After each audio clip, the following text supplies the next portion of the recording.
E reproduzindo esse mantra, né, misturando igreja no meio dessa história toda e sem nenhum tipo de oposição mais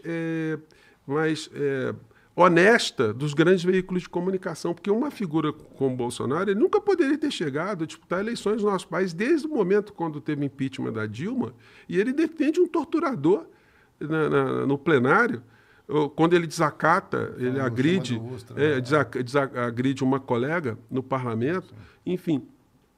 Então, essa figura foi tolerada, alguém que colocou os filhos na política, alguém que tem um patrimônio incompatível com a renda de um parlamentar. Então, mas a direita abraçou bem, porque quanto mais ela extremava, mais popular ficava, mais...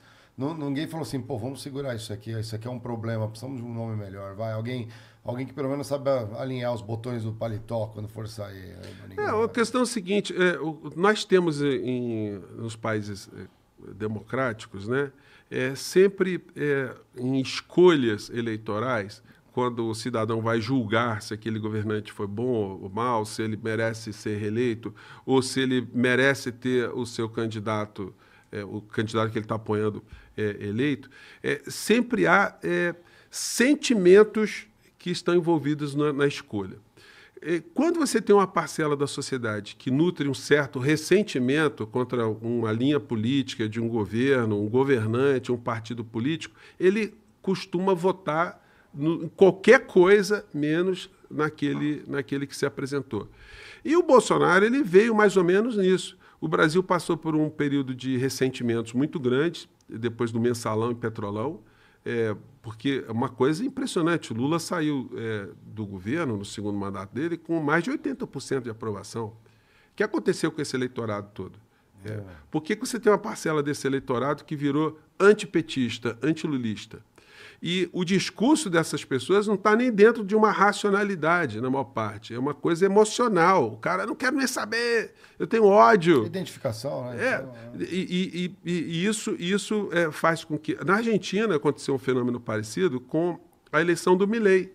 O Milei, sobre esse aspecto, ele tem a explicação da eleição dele é muito próxima da explicação do Bolsonaro. Porque outsider, né? Um cara que... No outsider é o seguinte, e o argentino, mesmo os progressistas, os peronistas, que sempre votaram nos candidatos que hoje poderiam ser chamados de esquerda, essas pessoas estavam com um ressentimento também muito grande, porque os governos peronistas não estavam conseguindo dar conta de uma série de situações. E o governo do Alberto Fernandes foi um governo de conciliação também, porque ele era um cara super honesto, um cara que não tinha nem apartamento próprio. Alberto Fernandes morava no apartamento de um amigo. Mas é que o Macri não foi maldoso o suficiente.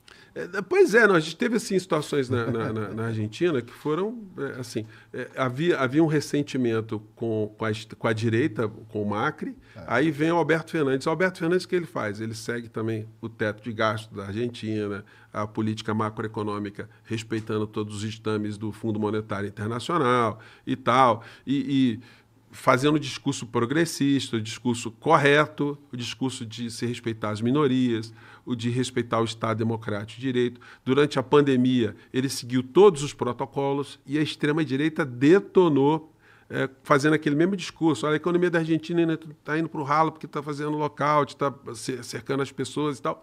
E aí isso criou um ressentimento por uma parcela da direita e um ressentimento das pessoas da esquerda, os peronistas, que esperavam mais. Então, quando você tem essa dupla confluência de ressentimentos, olha, aí parece um vigarista, aí o cara quer saber, vou votar nesse cara aí, vou entregar o governo para ele. Acontece um Milei da vida, acontece um Bolsonaro na vida.